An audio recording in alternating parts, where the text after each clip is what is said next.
Greetings, beloveds, and welcome to Poets Corner. This evening we'll be featuring poetry from Henry L. Jones, but as you await his arrival in word through this book, In Fullness of the Word, an anthology of Black American poet laureates. Allow me to introduce where we are. We are on the campus of Scarrett Bennett Center right here in Nashville, Tennessee. This historic campus includes the room where we are now, the Harambee Auditorium, and if you haven't visited yet, I encourage you to come by. It's newly refurbished, and if you'd like to participate in our Poets Corners, do let me know by commenting on this post or sending an email to lfurtado@scarrettbennett.org. I am Linda Furtado, Director of Spirituality and Arts here at Scarrett Bennett. And as we get started, I'll be reading poetry of Henry L. Jones, and I'll let you know a little bit about him in case you're not familiar just yet. Henry L. Jones is a poet, visual artist, including the art on the cover of this anthology. And he is inspired by historical events, cultural connections, social issues, and personal experiences, and African American diaspora across the board. The Detroit native and activist is a graduate of Fisk University and author of Run Into Blackness, Feeling My Poetic Gumbo, as well as Tell Me No Lies, and Black Skillet Blues, Poetry Without Cornbread. I don't think that last one is out just yet, but keep an eye out. I've heard some of it, and it is absolutely amazing. So, not to get too much into Henry's history, he is indeed a poet laureate, a Black poet laureate, as are the many listed in this book, and he is in fact the poet laureate of Hendersonville, Tennessee. And so, with that, let's hear some of his poetry. The first one this evening is We Have a New Dream. And this is for the many we have lost. Silence is an echoed form of acceptance, which allows the hatred to spread. A wildfire wants bones as tinder to burn everything to the ground. We release our tears to extinguish the blaze, but it's too late for our dead. Victims listed with blood awaiting our grief, but only angers found. Again, seeking justice to stop piling up bodies on a mountain of pain to toss. The silence becomes a trumpet calling living and dead mouths to scream. Years of terror and fear to make us mute. But we won't forget our loss. Justice smothers evil by revealing truth. Then we'll rise in this new American dream. This next piece that Henry offers in this anthology. Once we ran with the wind. Eyes searching for old paths, longing to find our lost dreams, once so easily found in the streets, named after no one we knew or anyone who cared about us. Legs racing for the house, seeing a beacon to get home before the streetlights come on, lit for swift children to know, passing, smiling, waving neighbors. Better move your butt faster. They knew why you ran, to prevent whippings with a belt for being late. Not again! So you ran like a gazelle. Swallowing Wilma's breath, giving you a second wind, pretending to be the hero Flash, Better get home soon, late legs, as trails of dry leaves rise and fall. Quickly hiding your direction so hunters couldn't follow you home. Mark that sacred space as condemned. Our house was all we had, but just enough. Enough to make us believe we were safe at night. A home where laughter coated the walls, layered memories of joy and pain, welcomed griots' voices that echoed history with stories about the Nile to now. As bow legs keep moving, knowing we walked on pothole-filled roads to work. We marched on hot, hard streets for justice. We ran through grassy fields to freedom. We danced to release all our heartaches until weary and worn, but kept moving. Until those legs found their way back home, no matter how far, they never stopped, finding a way to make a way back. 'Cause stopping isn't in us to do ever. So when we fall, we rise mighty again. On strong currents with wide wings, we learned to fly away, seeing faces as pavers along the paths.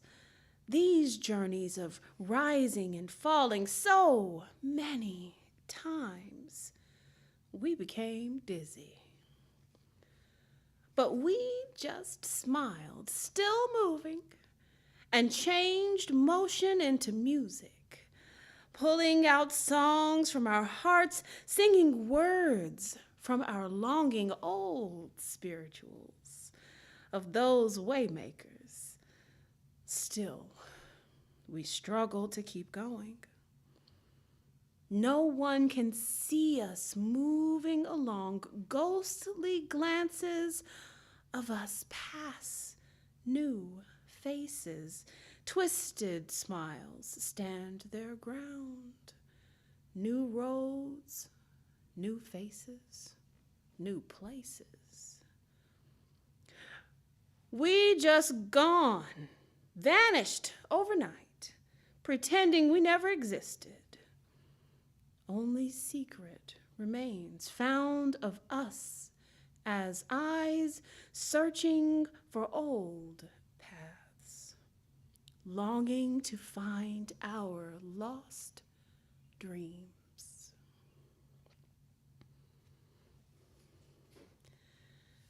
This next poem is The Holes I Have. A soft light reflects on my walls, filling the room with cheerful dancing silhouettes. Images tracing along hidden places flood my brain through these holes in my head called eyes. The strange creatures soar through the pinks, blues, and whites of the covers, quilted happiness to the strands and stories heard each night of places and people. Then warm kisses, good night, echo in my mind through the holes in my head called ears. Now, old drinking brandy full-bodied, a calm invades my bones with warmth, bringing a hush, a contentment like those stories, drinking nectar to rain on the castles in my mind, playful games, kill the dragon flowing inside through the long gutter in my head called a mouth. Years of living, the dead, the hushed, The moving, ancient winds blow across my face, scent of old lies. Becoming a dry desert, once salty oceans of plenty, aromas persist along the flowing currents. Rye from the fields, roses on the bush, strings of honeysuckle through these downward holes in my head, called a nose. The sights, sounds, tastes, and smells of you from those years, surrounding me, inspiring me to paint an unseen image. Many pictures replayed and relived, but longing for you, those things which I have yet to see or feel for many years. I peeked but at those moments, wondering what to do now. With the hole in my chest where a heart once pounded for you.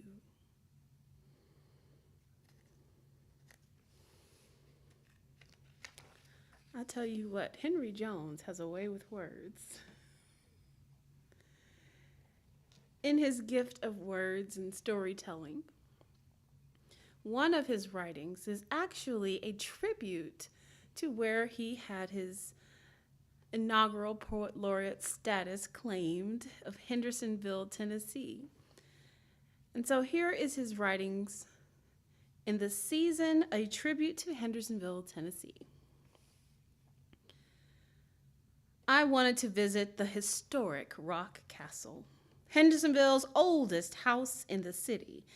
In a forest, I found and walked on a trail as gliding autumn leaves fell around me. Their dry and frail remains were covered with many memories of summer's colors, which led me in this season to beauty, where its builder, the busy Daniel Smith, who perhaps stepped on a similar path, while thinking about finding a place, a city by the lake one day as a home, unveiled his vision like a sleepy dream.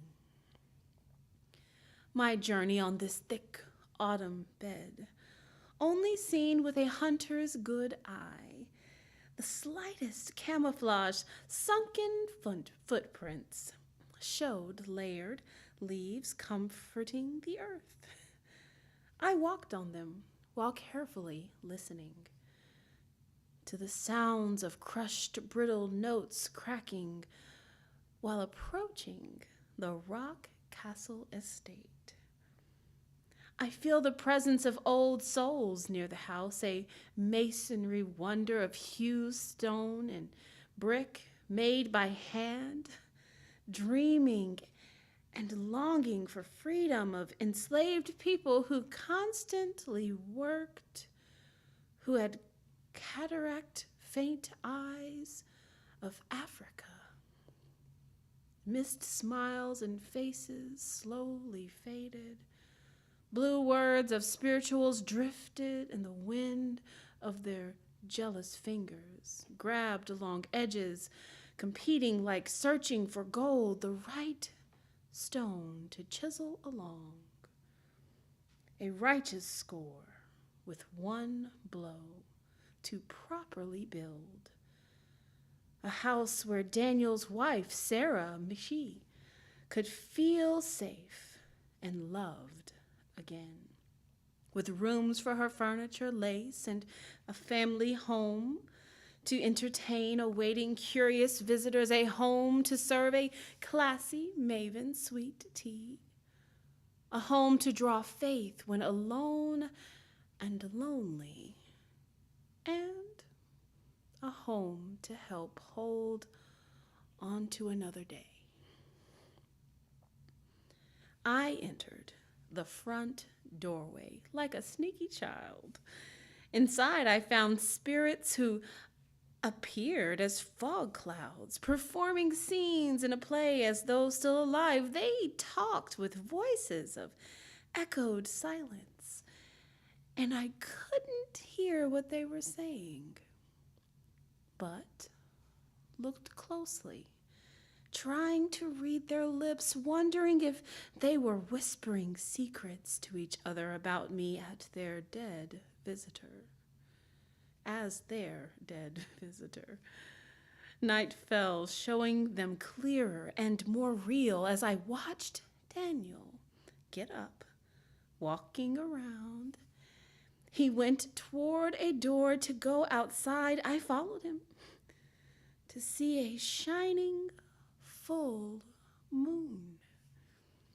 He stood staring along the Cumberland River as waves pushed against its shore by lunar breezes, which caused his eyes to squint with visions of longing to find a place to rest and clear his head, like when he's tired and lays on wife's warm lap. Forgetting his jobs of politics and surveying, she stroked his hair and just enjoy their time. His eyes cried about the native bloodstains smeared on land which needed redemption as his body faded, blending with the starry night. He vanished like a child playing hide and seek, gone along that river filled full of shed tears. Wet memories made for the damned notions of orphan land submerged with hidden shacks, families embedded in thick mud, denied existence, steal away those torn, missed pages of history. In this season, is this why ghosts keep returning? Stories told about this city with dry, hushed lips, but still summoned by the land of sacred calling, old black headstones cleaned with loving hands, caress vinca vines as I walked to remember, which became roads, now clearly paved with hope, a dream founded in 1784 for the city by the lake, what we call Hendersonville, Tennessee, was born.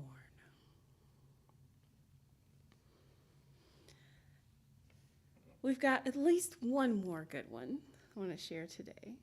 That was gold. It's inspiring me to write today. So this one, additional one from Henry is Darkness Becomes Me.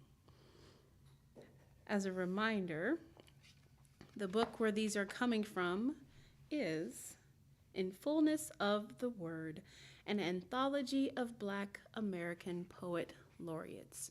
And this poet, Henry Jones, is the painter creator of the art for this book.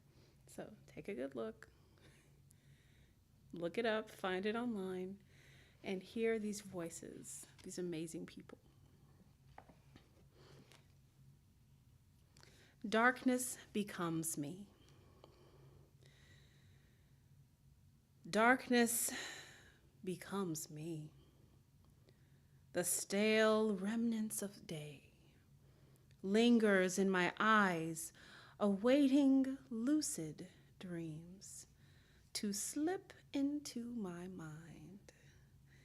Show me another realm where I spread my arms, then jump into the pitch, draping the universe, gathering orphan stars, needing a place to shine, as my blackness congeals, trapping fallen angels, with heavy fishnets laced with warm molasses and lingering lust. Then snip their wings off and stew them onto my sides. When I breathe, they lift me, a hybrid of flesh and feathers, awaiting a current of air to slip beneath me. Then spread sails open, blocking the sun so easily, but feel its warmth and desire on my flesh in the darkness, blending in the longest nights, a hidden beauty with songs, as I await the longer days to reveal what I've become. A little bit about the art on the cover of the book. It is titled Once We Ran with the Wind. And it was exhibited in Henry Jones's art exhibit called the Kindred Links at the Parthenon Museum in 2021 through 2022. So if you know anything about Nashville, the Parthenon is one of those sacred spaces in a way that people come to and find themselves visiting. And it is a gift and a grace that we had the opportunity for a season to have Henry's art there. And of his paintings in that installation and a sculpture and this poem, the poem was performed as a dance rendition by international dancer and choreographer Rossi Turner and his dancers during the opening reception. And the poem read by Tia Smedley, spoken word artist. And these events are a powerful testament to the love and the gift of poetry in the world and the many forms that it takes, and the collaborativeness of art and practice and telling stories and connecting with what it is to experience and engage in the arts. My role here at Scarrett Bennett Center as Director of Spirituality and Arts is to help make that possible and happen here at Scarrett Bennett, to partner with others in support in their work and practice, whether it is out of our roots in Christian ministry as an organization established many moons ago, but I will celebrate this year, we're celebrating 100 years of this campus being right here in Nashville, Tennessee. And we want to continue that tradition and celebrate that history of this place being here and our continued mission to create space where individuals and groups can engage each other to achieve a more just world. And what better way to do that than through the arts? So I'm inviting anyone watching online, anyone here in person, to join us in this work, to celebrate with us in these 100 years here in Nashville. And just as this anthology exists for this particular subsegment of poetry, this anthology of Black American Poet Laureates, I'm hoping I get enough participation that we might publish here at Scarrett Bennett Center our own anthology of poets from our Poets Corner events and from our poetry community at large. And so if you've got a poem, go ahead and drop it in a comment or share it in a message or send it to me, Linda Furtado, at lfurtado@scarrettbennett.org. And if we get enough submissions, don't be surprised, you'll get a little release form so that we can publish these all together and share your stories, your bios, your websites, your contact information, and your creative work with our community at large and as a whole. We want to make sure that everyone gets connected with who we are as a whole, and guess what? You're a part of who we are. So thank you again for coming today, connecting with Poets Corner here at Scarrett Bennett Center. And you know how to reach me if you have any questions. And with that, being the preacher lady that I am as an ordained minister, allow me to offer you this blessing before we go for today. May you be safe, may you be happy, may you be healthy, and may you be at peace until we meet again. God's blessings.